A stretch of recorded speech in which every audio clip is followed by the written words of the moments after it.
कर देता हूँ।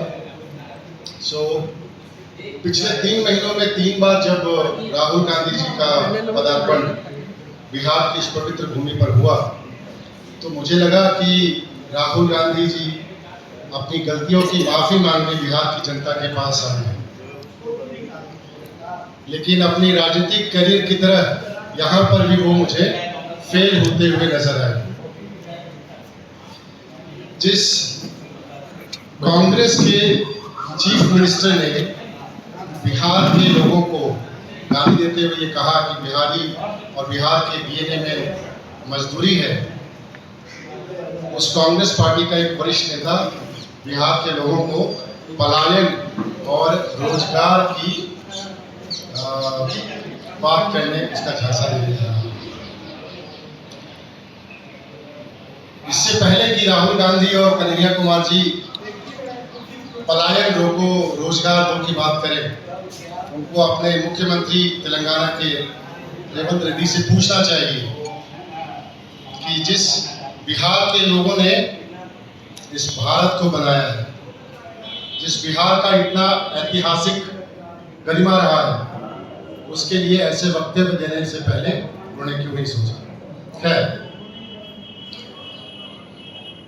राहुल गांधी जी का एक और स्टेटमेंट आया अपने इस विजिट के दौरान कि पूरे भारत की राजनीति 5% लोग चला रहे हैं, उनका इशारा आरक्षण की तरफ था। मैं पूछना चाहता हूं कि इस 5% लोगों से जो देश चल रहा है, उसकी जिम्मेदारी उनके ऊपर क्यों नहीं है।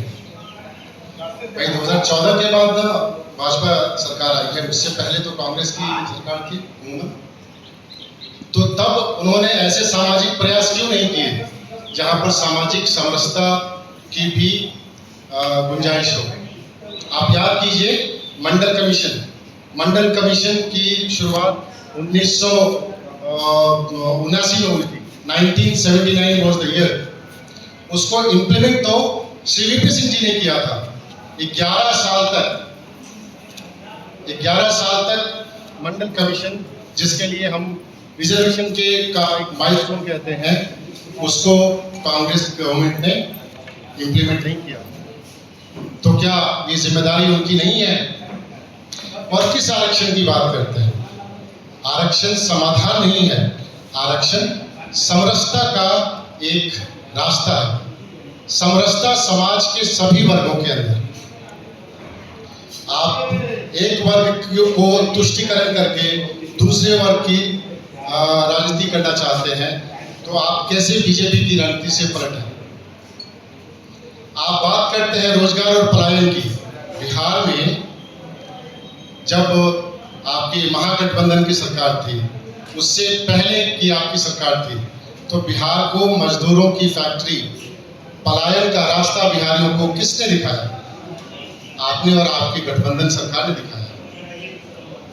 तो मैं तो ये कहना चाहूंगा कि चूंकि अब ये चुनावी वर्ष है, राहुल गांधी जी को बिहार की याद तब नहीं आई जब बाढ़ आया, कोविड के समय नहीं आया याद आई उनको, जब छठ में हमारे बिहारी भाई जब रेलगाड़ियों में पिसते हैं, मरते हुए बिहार तक पहुंचते हैं, तब उनकी तरफ से एक आधिकारिक कोई सूचना या कोई स्टेटमेंट नहीं निकल के आता है।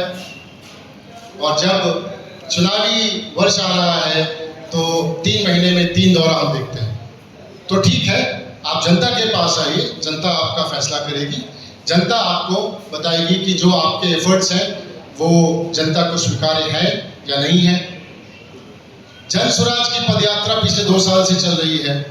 अब आप देखेंगे कि सभी पार्टी अमूमन किसी न किसी तरीके से कोई पदयात्रा, किसी पदयात्रा के नाम से अपनी लोगों तक पहुंचने की कोशिश कर रहे हैं।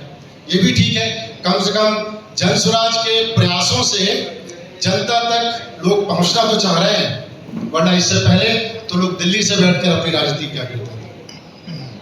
तो मेरा भी इतना ही कहना है। मैं चाहूंगा कि मेरे साथी तारिक अनवर चंपारनी जी भी अपनी राय रखेंगे इस पर।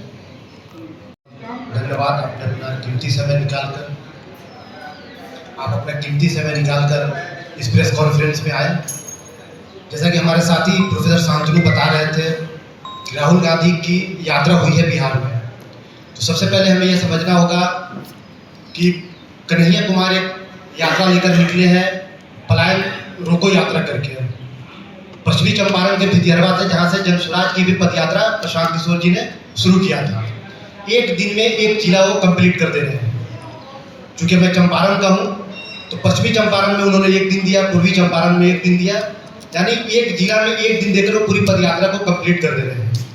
लेकिन जनसुराज की जो पद यात्रा है, अगर उसकी शुद्धता को आप देखेंगे तो उसी पूर्वी चंपारण में जहाँ एक दिन में उन्होंने पद यात्रा कंप्लीट किया है, प्रशांत किशोर जी ने 57 दिन दिया था। और 57 दिन जब उन्होंने दिया तो आप समझेंगे कि एक एक पंचायत को प्रशांत जी एक एक गांव को घूमे थे। तो जब आम जन के बीच जाते हैं तो समस्याओं को समझने में ज़्यादा आसानी होती है, तुलना में कि आप एक ही दिन में एक शहर को, आप एक पूरे जिले को आप पद यात्रा करके या जिस तरीके से भी आप यात्रा करते हैं आप कंप्लीट कर देते हैं। तो ये यात्रा में, हमारी यात्रा में, जनसुराज की यात्रा में और जो कांग्रेस की यात्रा है उसमें फर्क है। अब रहा राहुल जी इधर पिछले 2-3 महीनों में 3 बार आ चुके हैं। कल बेगूसराय में थे। बेगूसराय में क्यों थे ये भी समझने की बात है। कन्हैया कुमार का गृह जिला पड़ता है बेगूसराय, और कन्हैया कुमार के आप बैकग्राउंड को देखेंगे, जो जेएनयू के बाद जो उनको लाइमलाइट मिला, जो उनको प्रसिद्धि मिली, या जिस तरीके से भी वो चर्चा का एक विषय रहा कन्हैया कुमार, उसी में उमर खालिद भी थे। हमारे बिहार के ही एक मीरान हैदर आरजेडी के नेता थे, वो गिरफ्तार है, जेल में। लेकिन राहुल गांधी किसी पर भी बयान नहीं दे रहे, बयान तक यानी नाम लेने तक पर जो है उनको कहीं ना कहीं उनको हिचक हो रही है, नाम लेना नहीं चाह रहे हैं। लेकिन एक कन्हैया कुमार को एस्टैब्लिश करने के लिए वो बेगूसराय आते हैं यात्रा करने के लिए। और यात्रा कितने देर की होती है? 1 घंटे की भी यात्रा नहीं होती है। वो एक ट्रैफिक चौक है, ट्रैफिक चौक से शुरू करते हैं और IOCL के पास आकर अपनी यात्रा खत्म कर देते हैं। लेकिन समझना होगा राहुल जी को कि इस तरीके से बिहार को आप बेवकूफ़ नहीं बना सकते। बिहार की जो समस्या है बहुत ही विकराल रूप में, और इसको समझने के लिए आपको गांव में जाना पड़ेगा, समाज में जाना पड़ेगा, कोसी के बेल्ट में जाना पड़ेगा, आपको सीमांचल के गांव में जाना पड़ेगा, आपको मगध और सासाराम की जो है पहाड़ियों की तरफ आपको जाना पड़ेगा, तब जाकर आप बिहार की समस्याओं को समझ सकते हैं। एक बात। दूसरी बात यह है कि जो पलायन उनका मुद्दा है उसको भी समझने की जरूरत है। जैसे कि हमारे साथी बता रहे थे कि जब उनको वक्त मिला, पिछले लगभग 30-35 सालों तक जगन्नाथ मिश्रा जब तक यहाँ के मुख्यमंत्री रहे, तब तक तो कांग्रेस की ही सरकार रही यहाँ। फिर क्यों पलायन को लेकर जो है ना इतना ये लोग आवेला मचा रहे हैं? इन लोगों ने उस टाइम क्यों नहीं स्कूल, कॉलेज, हॉस्पिटल और कल कारखाने खोल दिए, रोजगार की व्यवस्था कर दिया? उसके बाद भी 2014-2005 से लेकर 4 से लेकर 2014 तक केंद्र में उनकी सरकार रही। उस दरमियान भी अगर ये चाहते तो बिहार में कुछ बेहतर कर सकते थे, लेकिन इन्होंने नहीं किया। न तो रोजगार के क्षेत्र में इन्होंने कुछ किया, न कल कारखाना इन्होंने खोला, या स्मॉल स्केल इंडस्ट्री जो होते हैं उस पर भी इन्होंने कुछ काम नहीं किया। तो ये जो बार बार आकर श्री कृष्ण मेमोरियल हॉल में और अलग अलग कभी बापू सभागार में आकर जो ये बार बार ऐलान कर रहे हैं कि भाई पलायन को रोकने हम आए हैं, हमको लगता है कि जब आपको समय मिला तो आप नहीं किए। आज आपको पलायन इसलिए याद आ रहा है क्योंकि प्रशांत किशोर जी ने इसको एक बड़ा नैरेटिव सेट कर दिया बिहार में। जब पदयात्रा लेकर निकले हैं तो मुद्दा क्या है जनसुराज का? मुद्दा यही है कि पलायन, बेरोजगारी और जो अशिक्षा है, ये 3 बड़ा मुद्दा है हमारा। तो इन मुद्दों को जब प्रशांत किशोर जी जब लेकर चले हैं पूरे बिहार में, गांव-गांव जाकर जब उन्होंने लोगों को जागृत कर दिया है, तो उसी मुद्दे को ये खींचकर कहीं ना कहीं ये लोगों को बताने की कोशिश कर रहे हैं कि मुद्दा हमारा है। लेकिन दरअसल मुद्दा ये जनसुराज का है, और सिर्फ राहुल गांधी तक ये मामला नहीं है, बल्कि और भी दूसरी पार्टियां जो उनके सहयोगी दल है वो भी इस मुद्दा को उठाने की कोशिश कर रहे हैं।